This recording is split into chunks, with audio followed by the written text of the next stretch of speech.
But I'm so excited. I'm here with Lauren and Megan, and I'm going to have you girls say the name of your company because I don't want to mess it up and I want it to be perfect for everyone to hear. It is called The Matrescence. Yay! Yeah. We did a lot of back and forth about what to name this all-encompassing digital maternal mental health space. And when we came up with the word, we both knew that that was it. We just, it's supposed to sound like adolescence. So it's kind of like adolescence, but in motherhood. So through the various changes that you go through physically, emotionally.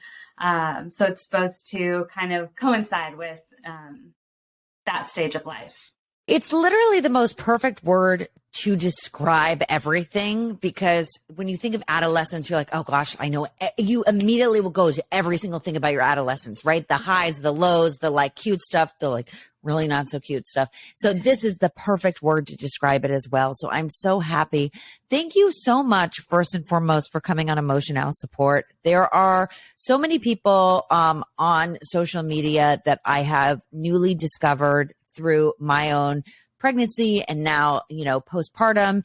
I'm 10 weeks postpartum right now. So I always say that on this show because it obviously is recorded a little before it airs. So I want people to kind of, want everyone to know like where I am in that stage, right? Because every day is completely different. And you're in the thick of it, Mama. You're in the thick of it. I'm in the thick of it. I'm like, you are. No, you're not. I am. Yes, I am.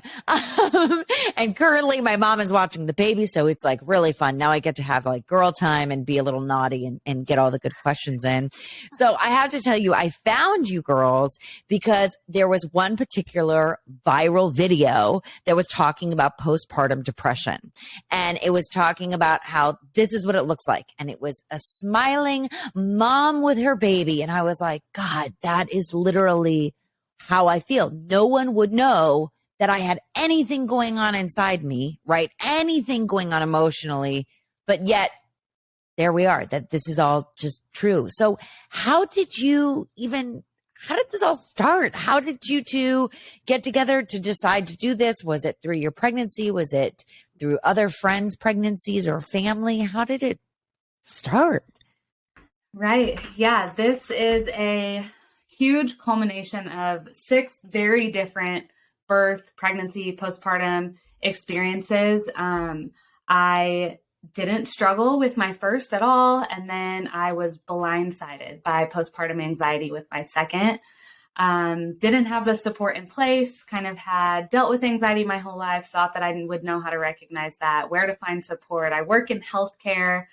Right. I'm surrounded by other women of childbearing age, and I completely fell through the cracks.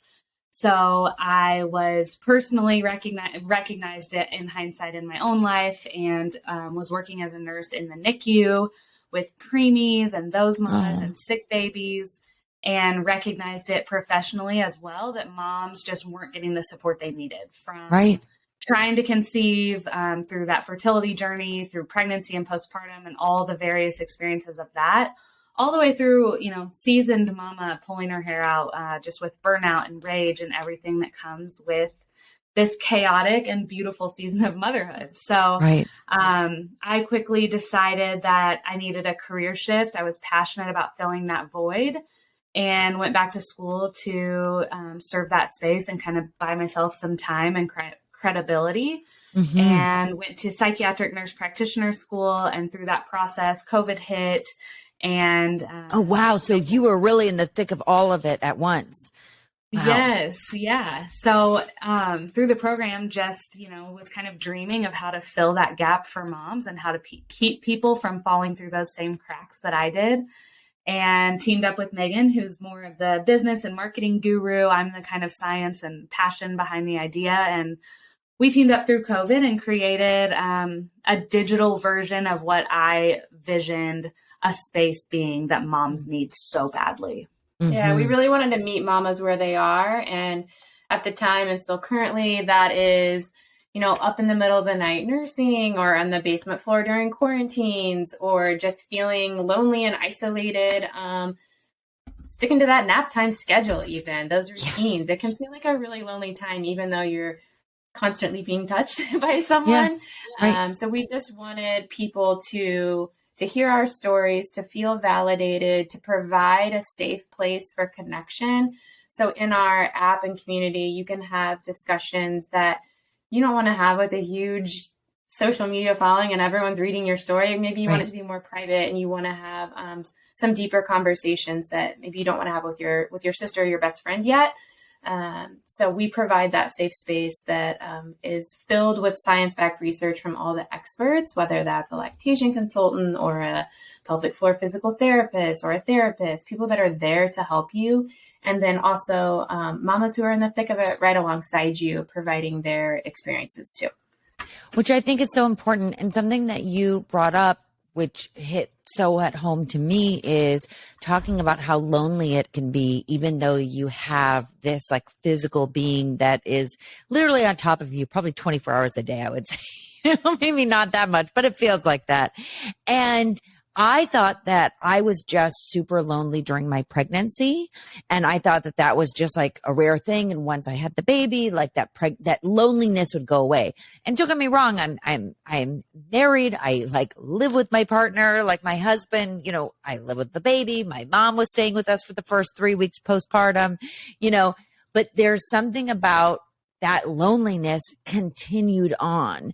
And even having friends who had given birth, if it's not your own unique experience, which everyone's is, it's really hard. And sometimes you have friends who have beautiful birth stories and wonderful experiences, and they are not experiencing what you are going through. But there may be a mom out there, let's say in Texas that I don't know, that went through the same thing that I did. For instance, like for me, I had, right after I gave birth, everything was great. And then I started hemorrhaging out of nowhere after I was stitched up and all good. And for 3 weeks, I was bleeding so much that they thought I would have to have blood transfusions. I was in and out of the hospital. And then I had to have pills. And then I had a DNC at the end of the day, like 3 weeks postpartum. And it was something that I had never even heard of. I didn't know what it was. I had only heard of what a DNC was because I had family members that had miscarriages, and that's what they did. It was like, for those who don't know, it's like basically scraping of the uterus of any foreign object that's inside of you at that point. And I just thought it was perfectly normal that you're supposed to be like bleeding out pieces of liver, basically. Like, I didn't realize that clots were not normal, the extent it was, right? And so those discussions with, when you can't really go to Facebook and air that out, and ended up on old Google discussion boards trying to search for validation of things I was experiencing. And they were like, from years and years ago, no one was going to respond. And I was searching for someone to connect with me and be like, you're experiencing this, right? And come to find out how common that is. And no one talks about it and how scary some of those thoughts can be. And that's really, where this whole idea came from, is that running into exactly that, things that needed to be talked about and needed to find someone that was going through something similar. Right. And nowhere to really go with that. Coworkers, in-laws, and that's not a comfortable space to open up about some of this. No. Well, and going back to the reel that you mentioned, that you found us through, when you're seeing and being inundated with these beautiful photos of this curated life, you're like, wait, why am I not experiencing this? And that was something that we were really struggling with on social media, and we're totally guilty of it.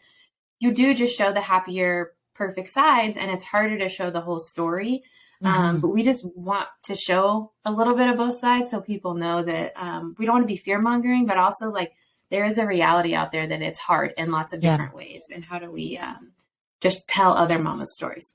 It's totally a reality. And I think that for me, right, I'm totally guilty of that, right? Where we post like, here's my beautiful, perfect baby. And it's like, well, people don't know the truth of the liver hemorrhaging and the blood clots and all that stuff that I had. I'm not airing that out on social media, but it's something that I want to talk about on the podcast to people that I feel comfortable with.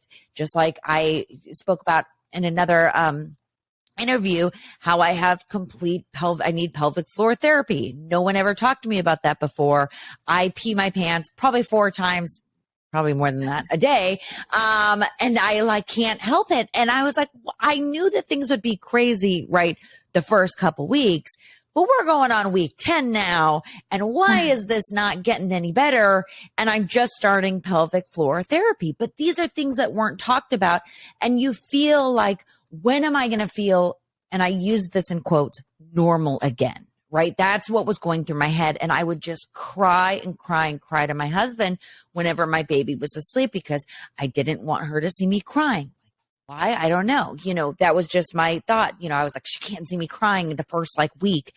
And I was such a mess and such a basket case, because I just wanted to be able to hold my baby for more than 10 minutes without feeling that faintness, and having, my mom or my husband there next to me, watching me to make sure I don't drop the baby, because I was so weak at the time. And you see other moms who are, at the time 2 weeks postpartum as I was, and they're like out exercising, walking with the baby, having a cocktail. And I'm just like, what, how, but then when you ask them how their experience was, odds are they probably had something really shitty happen to them too. They're just not talking about it, Yep. So it's about finding that community. When you experience postpartum for the second time, or excuse me, with your second child, what were kind of the signs, or what was something that you noticed where you were like, oh, wow, this is what postpartum, depression is, or perinatal mood and anxiety disorder? Like, what were some of the signs, for people to know what the difference was between your first and your second? Yeah. Unfortunately, it was probably nearly a year before I really realized, okay, this is not normal. Wow. And people around me too, it just, I fooled everyone. And I look back on those photos and those videos that I used to portray what it looked like on social media. And I do feel like such a fraud. And I think social media is such a huge piece of moms experiencing some of this and the comparison, because I was struggling for so long and nothing that I ever put online portrayed that. Right. I think, just differentiating those first couple of weeks, and the baby blues are so common, and, that's kind of to be expected. Yeah. Up to 80% plus experience that really hormonal shifts and weepiness. And, Right. You can kind of just expect that roller coaster of emotions and physical healing and all this stuff going on. But if you're getting past that 2 weeks and things are getting worse, or you're not feeling that fog lift, just start thinking about these things. One thing we're really passionate about in this space, because of kind of my experiences, educating your support system and people who are going to be around you, to look for those signs. Look at your eating habits. Are you feeding yourself? Are you sleeping at night? Are you sleeping too much? Are you just not yourself and you're kind of a shell of yourself? So really educating the people around you at signs and how to have that conversation gracefully.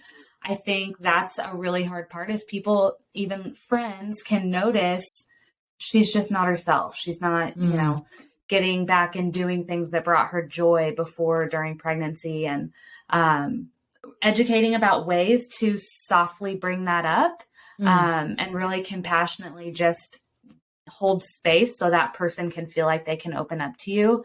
Because I think it was finally when my husband gave me the permission, that's not really the right word, but said, I'm noticing that you're really struggling. I think you need to go talk to someone else, because he didn't know how to help me.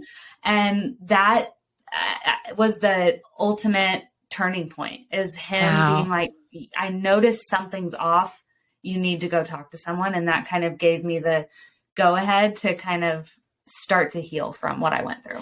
Which is so amazing. But then the other, side of it all is you have to also think, okay, well, think of all the women that are out there that are doing this by themselves, maybe who don't have the support system of a husband or a wife or a partner, and the importance of community, or people who may live, in a part of the world where, maternal mental health isn't spoken about in a very light way, right? It's like, you don't say those things, don't do this, and about feeling comfortable opening up about it.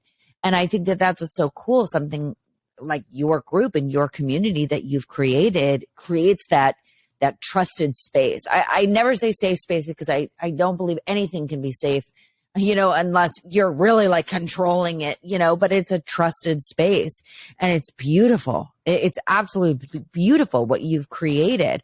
What are some of the things that like women have come to you that have had questions or what they're looking for in regards to your community?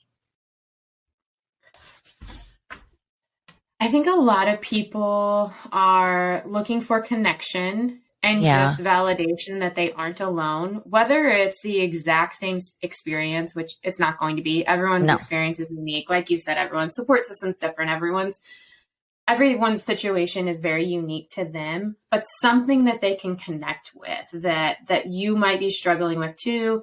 And it's kind of a give and take of like, here, this is what helped me. And then like, oh, I'm struggling with this. And there's just a lot of giving and receiving and support and encouragement that we're all in it together. I think a lot of women want to have this super woman mom cape on that they can do it all. They can be a successful businesswoman. They can have all these children, have an immaculate home.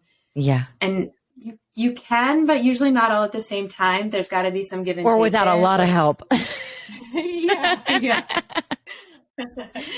So I think, everyone might kind of hit that bump in the road at a different place, whether that's during pregnancy, if it's preventative. Some people are kind of blindsided by it and then are looking to kind of get the wheels spinning again. So it really ranges, but I think overall it's just okay, me too.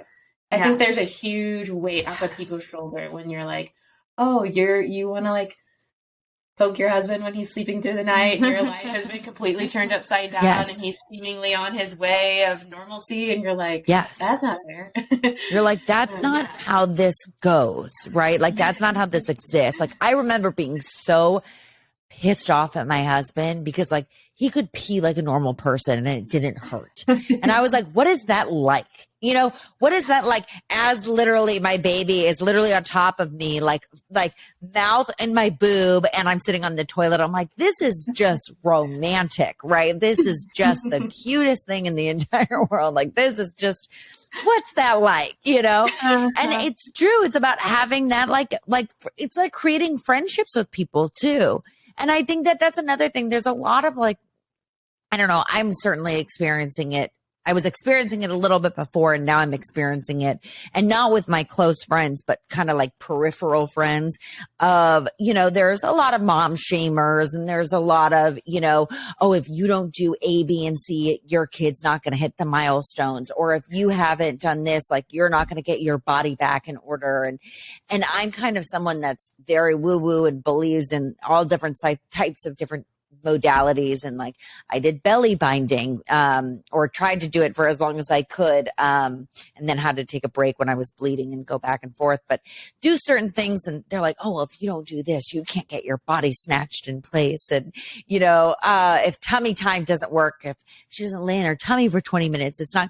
And I think that can be so hard because you see social media too.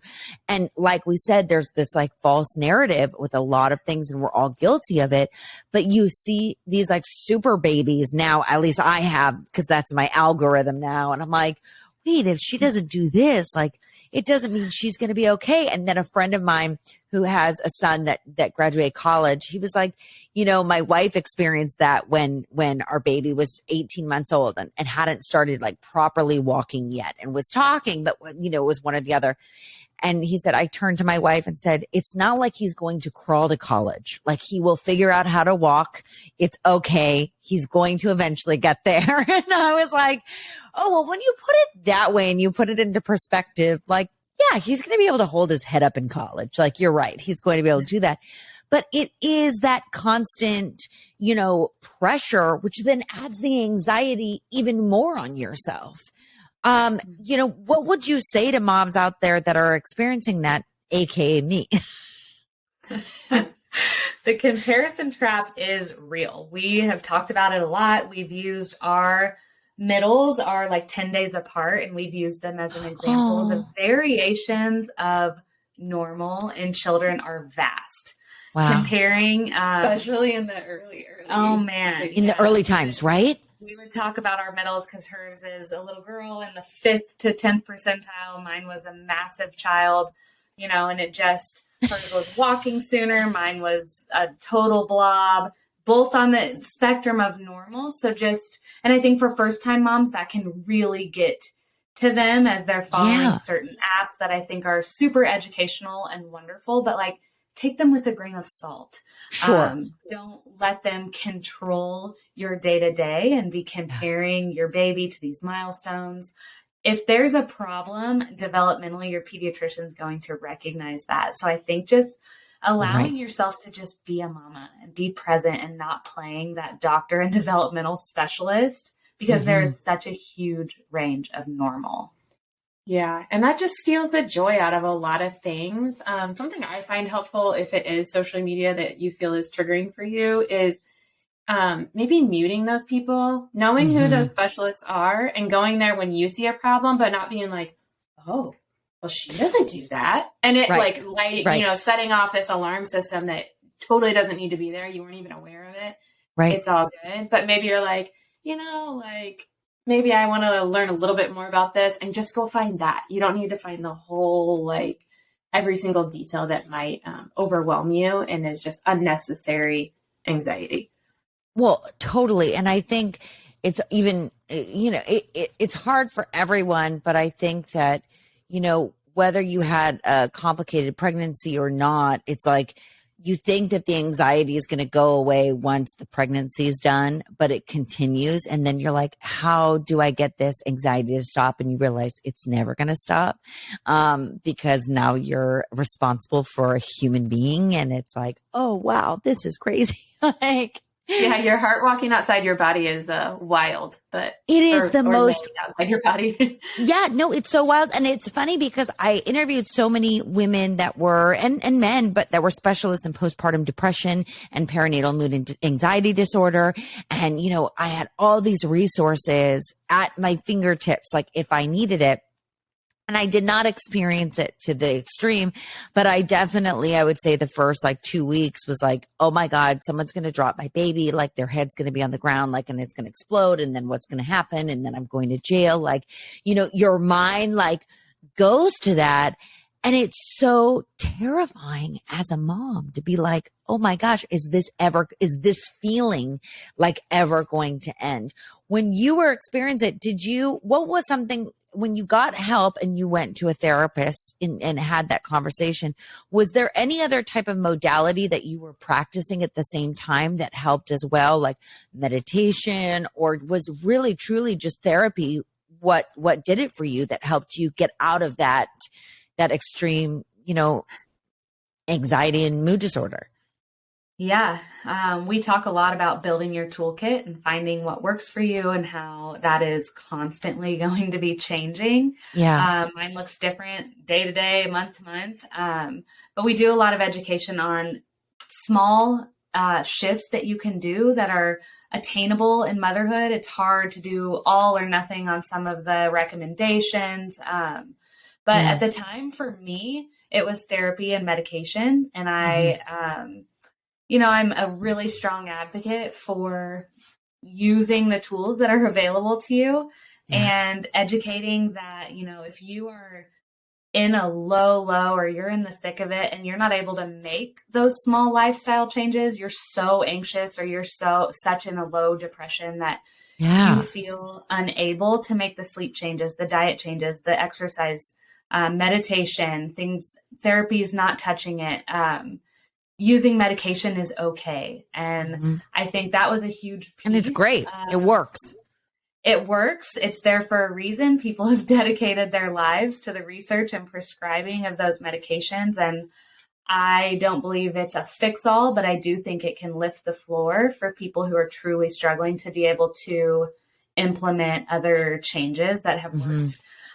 So just knowing, I think a lot of people are so scared of that piece, or they're so anxious that they're too anxious to take the anxiety meds, things like that. So just using my story to allow people to look into that modality. I don't think it's the answer for everyone, but it was life-saving for me at the time. And I was able to make those other changes that are now keeping me afloat. So.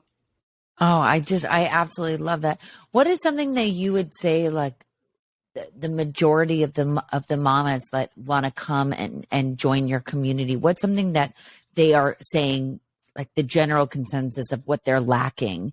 Is it friendship? Is it honesty? Is it, actually learning from the science behind it all of being a mom and being postpartum and all that? What is it that kind of is your specialty that you think that people are drawn to yours opposed to everything? I love this question because we just did a recent survey of our. I'm so excited. I have no questions planned, so I'm like, this came to me. I was like, great. So with all of the community, we also have a library of resources, and they are all either come from experts or they're written by us and approved by an expert.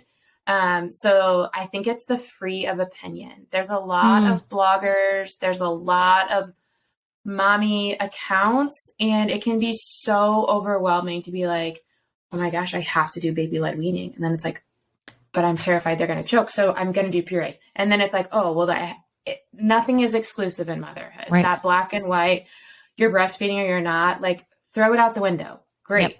Yep. If that works for you. But it doesn't work for like 90% of people. There's a combination, you can still successfully breastfeed your baby for 18 months and give them formula sometimes. And that's great. So I think it's the removing that opinion and overwhelm of just all the noise, because it's coming from, a lot of different directions these days, and it can be polarizing to be on one side or the other. And there's really no right way to be a mother. There's just a million ways to be a great one. So I absolutely love that. What do you think is like lacking in the postpartum world? Like I'll say, for instance, I think that I know that mental health and mental illness is like completely the research is lacking with pregnancy, like in the thick of it. I know I got off my medication. I had talked to multiple doctors who had recommended that. I was told that was wrong by some people. It was right by some people. And since I opened up that story and started talking about it, and I did a People magazine article about it, I've had so many women, and I've had so many mothers of girls who are currently pregnant, who are kind of being their sound box, if you will, in the best way possible, because they're like so debilitated, of not knowing which doctors are open to talking about mental health or being educated enough on it. And that's been something that's really my main passion, is working on how we can figure out, it's not a fix-all situation, but something that we can do about that, because I'm smart enough to know, and I have enough friends in that world, and one of my best friends is a neuroscientist, so I know this, that the lack of research is because it's very hard to do research on pregnant women. I'm very aware of that. It's a short time period. I don't know if I would be willing to be like, hey, use me as a test dummy. Like, here I am, like, use my baby, So I'm very aware of that. But for the post, partum, and for that experience, do you find that people are like, there's still that lack of research with mental health and mental illness? Because this is all so new to me that I'm like, now I'm on this next step of the journey of it all. Yeah, 100%. And I think just the healthcare in general, the system in the United States is broken in that way. And especially when insurance is dictating the care and the time that doctors get with patients. Which is on average 7 minutes, right? It's like something wild like that. Yeah. And I think that's kind of what I recognize is how do we fill this gap that exists? I mean, OBs want nothing more than to get you and your baby healthy and safe through pregnancy, deliver that baby. They don't have the time, to do the research and to really, look at all of the studies and educate their patients and make those, because psychiatry, especially with pregnancy and lactation, is so gray. Like you said, there isn't a lot of research because and with the lactation, that's right.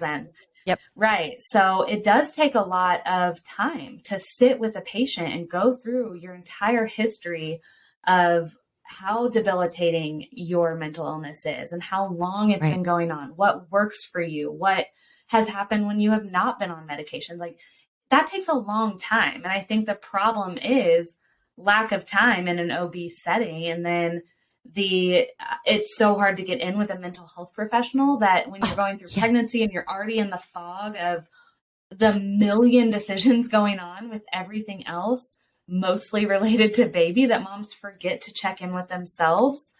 And even if they do, maybe can't find the resources they need or can't afford them. I can't afford. Yeah. Right. It's a lot of factors, I think. And we're trying to kind of fill the gap on the education so that patients can advocate for themselves and kind of be thinking about these things. One of the guides that we sell on our website, we love, it's kind of preparing for your postpartum visit and things to think about before you go in, because it can be really overwhelming and it's quick. So if you have things that you need to say or things that you've been tracking, it kind of encourages you to look at those 6 weeks and, track how your mood has been, how you've been feeling. So just educating moms and teaching them how to advocate for themselves, I think, is a huge piece of it, because when you are limited with that time, how can you make someone see like these are the resources that she needs? Because there's a lot of people that exist to serve moms that we didn't even know about. Right. So just kind of helping connect those dots as far as lactation consultants and pelvic floor therapists and psychiatrists, and the difference between a therapist and a psychiatrist or a prescriber, and educating about those various resources and making sure they're all talking, or you're, communicating, because your OB might be saying something and your psychiatrist might be saying something else. And it really needs to be a team effort. No, 100%. Did my microphone go out? Can you hear me still okay? Oh, okay. Okay. Sorry. Cause I can't hear it. So I was like, oh, I wonder if it went out. No, but I love that you have this guide that shows you how, or says to you like what you should be saying when you go in there to have it prepped and have it all be ready, because that's something that even me, right? Someone who's very on top of their mental health, aware of mental illness, aware of the medication that I was not on. I was even like, oh my God, I'd go in there and I'd be like at a loss, right? It would like go out. I would just like forget it all, because you have like pregnancy brain, which I still think is a thing because I have mom brain. So I think it's all the same. But these were things that I was like so nervous about every time I would go into the doctor, because I would write things down and then I would forget to like grab my phone, and it would be on the other side, and I would have like my full vagina would be out basically because they were doing like an exam, and I'd be like, I can't get up and get it. Like, so my butt's going to show, like all these like weird things, right? That happens to all of us.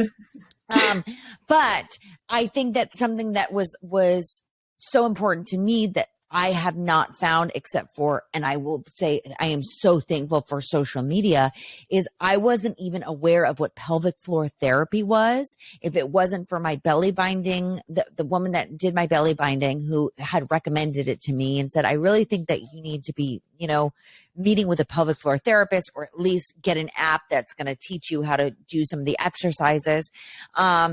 Because it was something that my doctor was not talking about. And I mean, not just one doctor, doctors, like plural. I was going to a couple afterwards, and no one was mentioning that.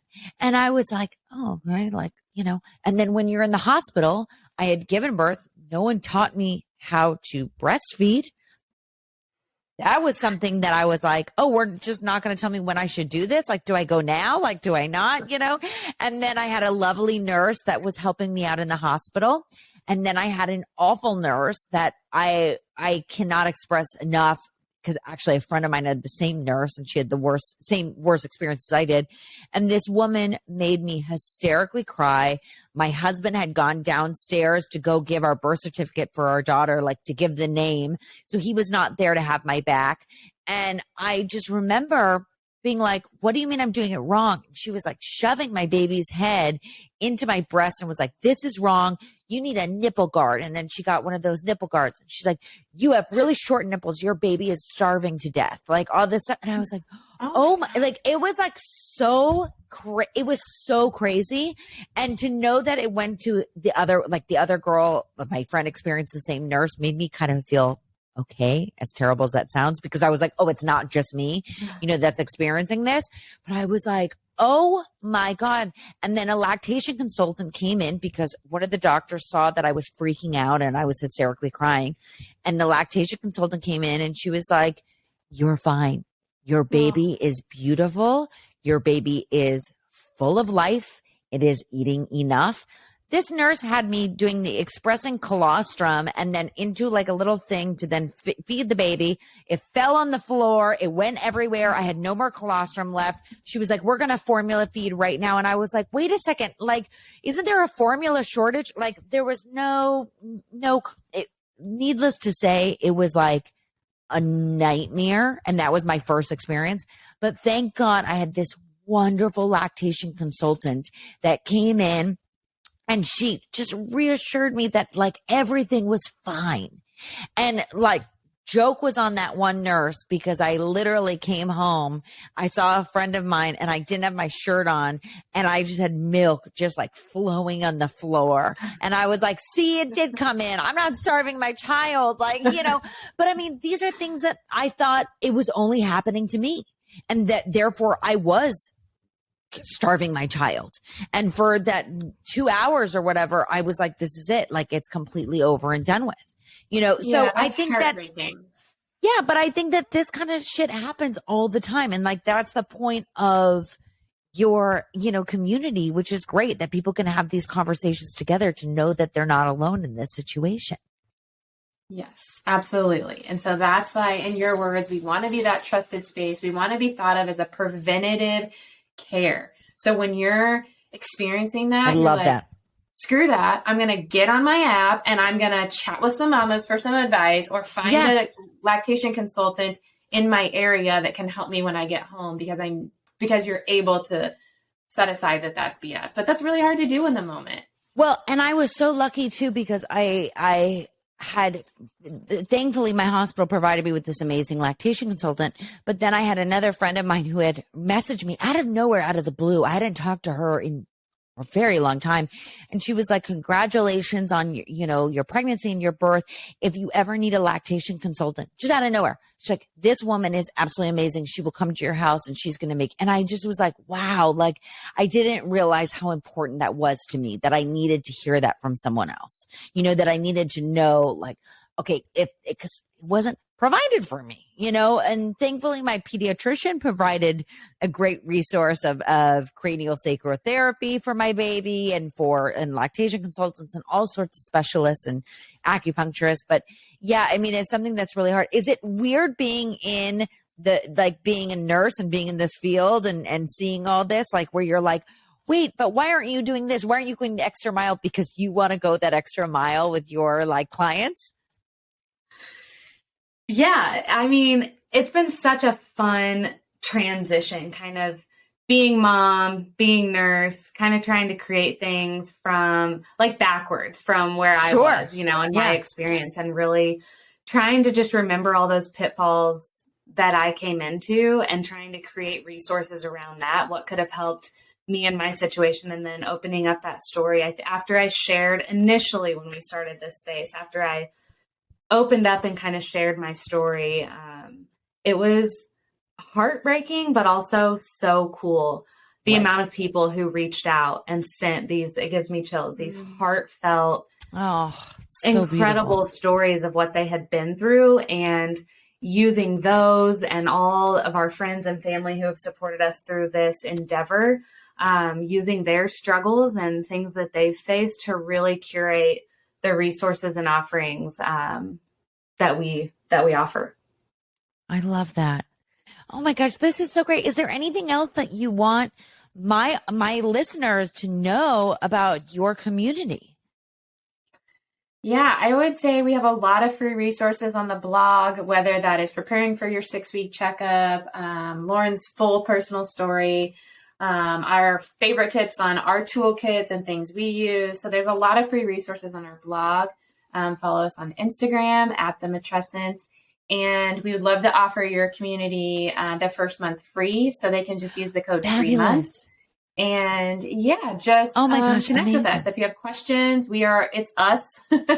We're two woman shops. So send us a DM or connect with us. And we'd love to just chat with you and hold your hand through this experience, because we know how hard it can be.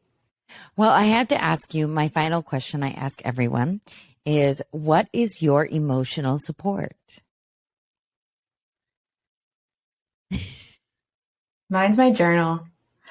I love that.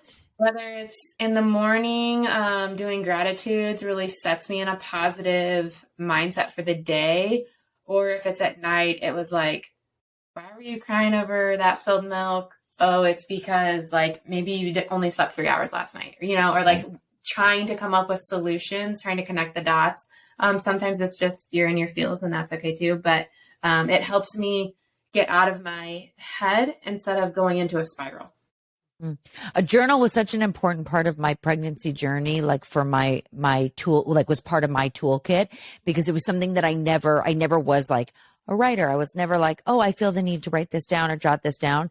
But there was something about when I was pregnant, it was the best way to just release that anger and anxiety that I had inside of me and like put it in paper, to not make it almost real, right? It was like, oh no, I'm not going to give this real life energy. It's not going to live in here. It's going to live on the paper, Right. The parking lot. I love that. It there. And mine's not like a diary. It's not poetic. You probably wouldn't be able to read it. You'd be like, what is all this? It's just like words that I'm like getting out of my head. But it's great. What about you? I'd say my most effective emotional support right now is revisiting my relationship with movement and exercise. And we really focus on shifting your narrative from what we grew up inundated with, that exercise is so that you can eat pizza and be skinny and look good in your clothes, where in motherhood especially, and in life, that is not the primary benefit of exercise. It is so much more than that. And I think finally seeing it through the lens of anxiety relief and mental health support for me has been such an incredible shift. Listening to my body daily, I try to move, whether that is stretching in the basement for a few minutes or it's a 5-mile run, and anything in between. It's just realizing that it doesn't have to be all or nothing, and implementing those small shifts. Just make a promise to yourself that you're going to do something each day, and it can be a 1-minute stretch, and that's okay. I absolutely love that. And I think that, thank you for saying that it's not about just eating a pizza and then having the perfect body afterwards.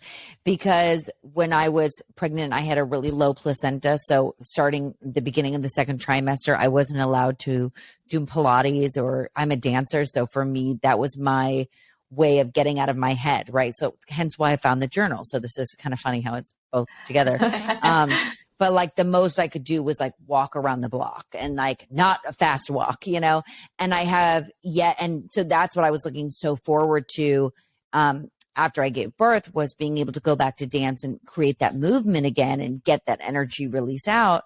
But then I was having, before I had the DNC, I was having all this bleeding, and the doctor was like, you're working out too much. I'm like, I'm literally not even walking from one side of the door to the next. I mean, like my house is small, like it's not happening, but it's now I'm finally able to start getting the fast walks going on, and I'm starting to do the stretching and the yoga and getting back into the Pilates, like slowly but surely. And it really does so much for my mental health. I forgot how much it just is such a mood booster.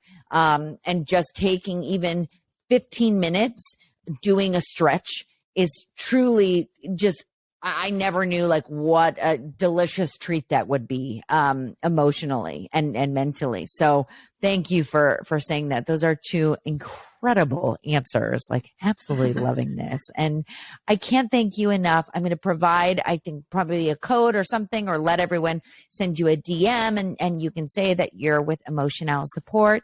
And girls, you have just been such a treat. And I'm so happy that we've gotten to connect like this, because I've been seeing your Instagram and I'm like, this is so awesome. And I'm like now part of this community, and I just feel so honored and blessed. So thank you so much again.